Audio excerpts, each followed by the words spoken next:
সুন্দর, এত চমৎকার বিচ কোথায় আছে ওয়ার্ল্ডে আর আমার জানা নেই। তো মিরিসের রাস্তাগুলো কিন্তু খুবই সুন্দর। সো সেফলি কলম্বো এয়ারপোর্টে এসে আমি নেমে গিয়েছি। ইন্ডিগোর সাথে ফ্লাইটটা একটু মিসম্যানেজমেন্ট হলেও overall the experience is nice. Hello everyone, this is Marzan Shumi and welcome to my channel. So আমার নেক্সট ডেস্টিনেশন হবে শ্রীলঙ্কার যে বিচ এরিয়া রয়েছে সেই বিচ এরিয়াগুলো, যেমন অনেক পপুলার বিচ এরিয়া হচ্ছে মিরিসা, তারপরে আমি যাব বেন্টোটা এবং গাল।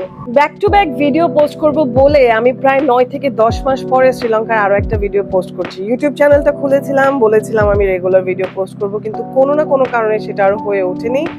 তবে আবারও সেই চেষ্টায় জুড়ে গেলাম। এবারে আমি শ্রীলঙ্কার সেকেন্ড পার্টটা আপলোড করব। এখানে আমি দেখাবো সব বিচ এরিয়াগুলো যেগুলো আমি ঘুরেছি।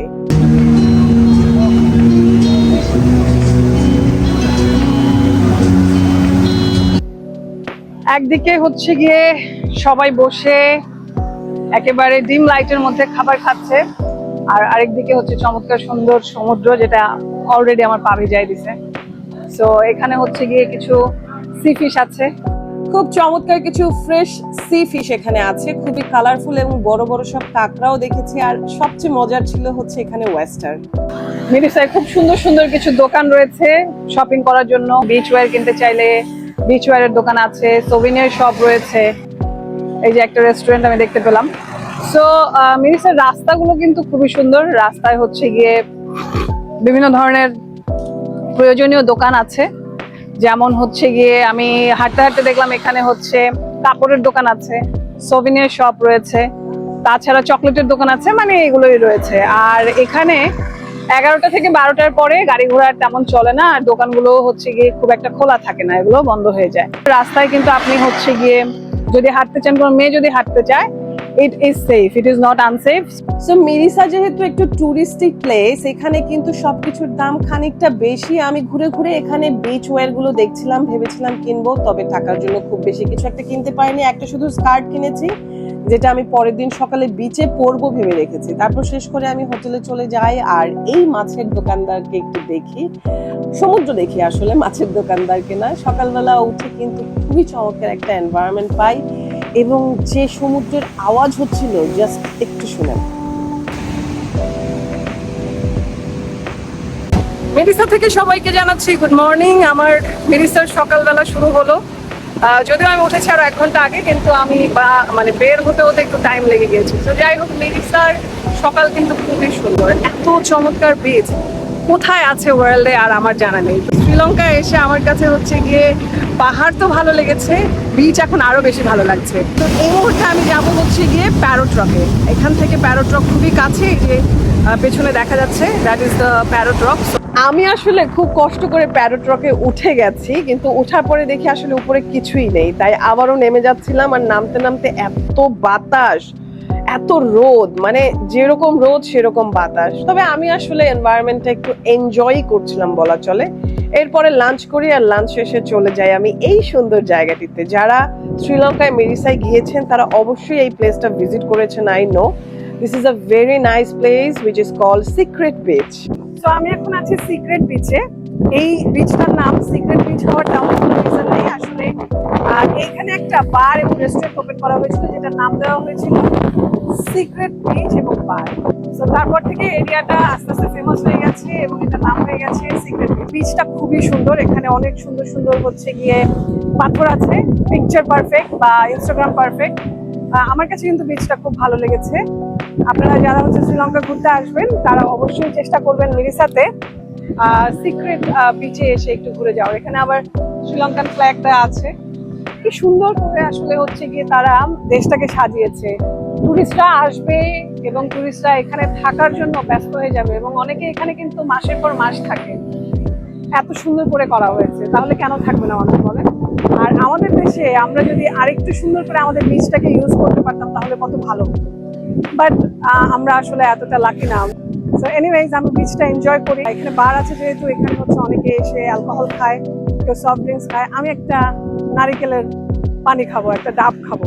সিক্রেট বিচে সবাইকে সাঁতার কাটতে দেখে আমার খুব আফসোস হচ্ছিল, কেন আমি সাঁতার জানি না। তো এই মন খারাপ নিয়ে চলে গেলাম ওখান থেকে এই জায়গাটিতে। This is one of a very viral place in Mirissa. I think everybody try to go there by sunset because the sunset from this place is insane beauty. So yeah, I went there also, but I was disappointed because নারকেল গাছ একেবারে ছিল না বললেই চলে। আমার মনে হয় সবাই কেটে কেটে বাড়িতে নিয়ে গেছে। এখানে একটা সুন্দর ক্লাব আছে, মানে ছোট্ট একটা রেস্টুরেন্টও আছে, এখানেও বসে অনেকে চিল করে। এটা হচ্ছে কোকোনাট ট্রি হিল। এটাও হচ্ছে গিয়ে একটা জনপ্রিয় জায়গা যেখানে আসলে হচ্ছে অনেকগুলো নারকেল গাছ আছে। So this is me hardly trying to get a picture or video, but as I was alone, there was nobody with me to take a good picture or videos for me. So upset হয়ে ওখান থেকে চলেই যাব ভাবছিলাম, দেখলাম বাংলাদেশি অনেকগুলো blogger সেখানে এসে হাজির। সো এখন তো দৌড়ে পালাতেই হবে। Look at my bag. Everybody has come here just to take pictures with sunset. So this is the famous coconut hill tree. এখান থেকে আমি চলেই যাই, কারণ এখানে না আমি হচ্ছে ভিডিও করতে পারবো ভালো করে, না আমি কোনো ছবি তুলতে পারবো। So better I should leave. And with this আমার মেরিসা ভ্রমণ শেষ। এরপরে আমি চলে যাব আমার নেক্সট ডেস্টিনেশনে, উইচ ইজ বেনতোতা। মিরিসার মতো সুন্দর এই জায়গাটা ছেড়ে যাওয়ার একেবারে ইচ্ছা করছিল না, কিন্তু তারপরেও যেতে তো হবে। লেট চেক আউট করে বের হয়ে পড়ি এবং প্রায় 3 থেকে 3.5 ঘন্টা পরে আমি পৌঁছে যাই আমার হোটেলে, সেটা হচ্ছে বেনটোটায়। আর বেনটোটা কিন্তু আসলে একটা গ্রাম। রাতে খেয়ে দিয়ে ঘুমিয়ে পড়ি, যেহেতু অনেক দেরি করে হোটেলে পৌঁছেছিলাম। সকালবেলা উঠে আমি যে রাস্তাটা দিয়ে যাচ্ছিলাম, this was one of the most amazing road I have seen in Sri Lanka too. So এটা আসলে একটা মেরিন ড্রাইভ এবং সমুদ্রে যেই আওয়াজ শুনতে পাচ্ছিলাম গাড়ির মধ্যে বসে, it was a different level of satisfaction. কিন্তু এই যে সুন্দর রাস্তাটা দিয়ে যাচ্ছিলাম, যেতে যেতে ড্রাইভারের কাছ থেকে খুব করুণ একটা ঘটনা শুনতে পাই। সেটা হচ্ছে এই বেনটোটা গ্রামটাতে আসলে একটা সুনামি হিট করে। আর এই মুহূর্তে আপনারা যে জায়গাটি দেখতে পাচ্ছেন, এটা আসলে একটা সুনামি ফটো গ্যালারি এবং এখানে একটা মনুমেন্ট রয়েছে যাতে এই সুনামিতে যারা মারা গেছে তাদেরকে আমরা শ্রদ্ধা জানাতে পারি। সুনামিতে যারা হচ্ছে গিয়ে মারা গিয়েছে বা সেই সুনামির যে সিনারিও ছিল সেগুলো নিয়ে একটা ফটো গ্যালারি করা হয়েছে এবং সেই ফটো গ্যালারিটা এখানে রয়েছে। এবং এখানে একটা চমৎকার সুন্দর বুদ্ধার স্ট্যাচু রয়েছে, যেটা খুবই বড়। এটা বেনটোটার রাস্তায় পড়ে এবং বেনটোটা গ্রামের মধ্য দিয়ে যাওয়ার সময়, বা এটা একটা মেরিন ড্রাইভ অনেক বড়, এই মেরিন ড্রাইভ দিয়ে যাওয়ার সময় আসলে এটা চোখে পড়ে। বেনটোটা থেকে গল যাওয়ার পথে আরো একটা ফেমাস বিচ, যেটা হচ্ছে হিকাদুয়া। এবং হিকাদুয়া অনেক পরিচিত একটি সার্ফিং বিচ। এখানে অনেক ফরেনাররা এসে সার্ফিং করে এবং লোকাল যারা শ্রীলঙ্কানরা ছিল তাদেরকেও আমি সার্ফিং করতে দেখছিলাম। বেশ চমৎকার একটা দৃশ্য ছিল।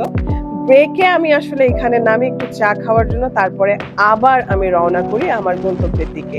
সত্যি বলতে আমার কাছে গন্তব্যের চাইতে রাস্তাটা বেশি ভালো লাগছিল। মেরিন ড্রাইভ তো বরাবরই সুন্দর, তবে শ্রীলঙ্কার এই মেরিন ড্রাইভটা একটু বেশি সুন্দর। কি চমৎকার নারকেল গাছ, মাঝে মাঝে টং দোকান এবং তাদের লোকাল বাস, মানে সবকিছু মিলেই অনেক সুন্দর লাগছিল।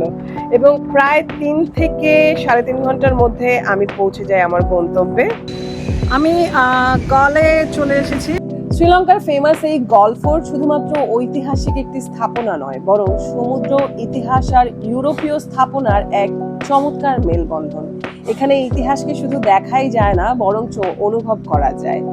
পুরনো দুর্গের দেয়ালে দাঁড়িয়ে একদিকে চমৎকার সুন্দর নীল ভারত মহাসাগর, আর একদিকে শত বছর পুরনো এই দুর্গ। সময়টা যেন একটু থেমে যায়। প্রায় 450 বছরের পুরনো ইতিহাসকে বুকে নিয়ে এখনো এই দুর্গগুলো তাকিয়ে আছে ভারত মহাসাগরের বড় বড় ঢেউয়ের দিকে। প্রতিদিন প্রায় হাজার হাজার দর্শনার্থী আসে এই গল ফোর্ট দেখার জন্য। গল শ্রীলঙ্কার অনেক বিখ্যাত একটি টুরিস্ট প্লেস। আপনারা সবাই জানেন যে গল ফোর্ট হচ্ছে ইউনেস্কো কর্তৃক ওয়ার্ল্ড হেরিটেজ সাইট হিসেবে স্বীকৃতি প্রদান করা বা স্বীকৃতি দেয়া একটি টুরিস্ট প্লেস। এবং এই গলের কিন্তু একটা বড় সড়ো ইতিহাস আছে। গল আসলে এই পুরো গল ফোর্টটা একটা সময় পর্তুগিজদের হাতে ছিল। সেটা হচ্ছে গিয়ে 1588 সালে, মানে 16 শতাব্দীর দিকে, 16th সেঞ্চুরিতে। তখন হচ্ছে গিয়ে এই গল ছিল পর্তুগিজদের হাতে এবং তারপরে ডাচরা এটা টেক ওভার করে। সেটা হচ্ছে 17 শতাব্দীতে, মানে 17th সেঞ্চুরিতে।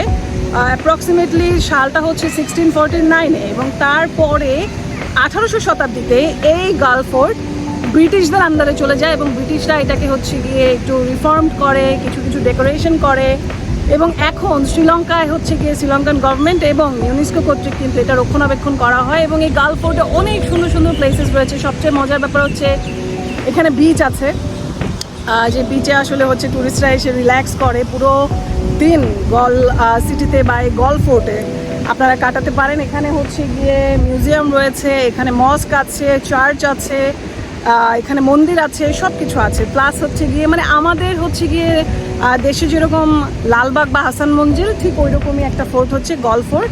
And this is actually the world heritage site announced by UNESCO, যেটা আসলে এটাকে হচ্ছে আরও বেশি এটা সৌন্দর্য বা আরও বেশি এটা তাৎপর্য আরও অনেক অংশে বাড়িয়ে দিয়েছে। এবং এখান থেকে হচ্ছে গিয়ে যে স্থাপনাগুলো দেখবেন এগুলো কিন্তু সবই হচ্ছে পর্তুগিজদের বা ডাচদের করা এবং এখনও পর্যন্ত এই গল ফোর্টের কিছু কিছু প্রপার্টি ডাচদের আছে, মানে ডাচরাই হচ্ছে স্বত্বাধিকার।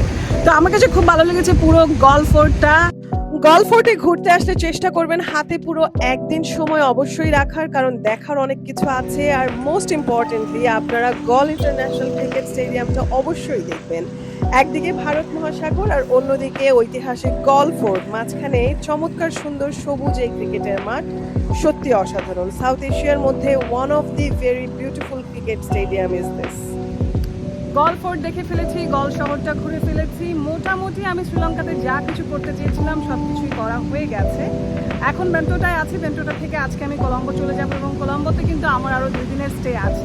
সো আমার পরের ভিডিওটা শুধুমাত্র কলম্বো শহর নিয়েই হবে। সে পর্যন্ত সবাই ভালো থাকবেন, সুস্থ থাকবেন। আর আমার আজকের এই ভিডিও কেমন লাগলো, শ্রীলঙ্কা আপনাদের কাছে কেমন লাগে, সবকিছু অবশ্যই জানাতে ভুলবেন না।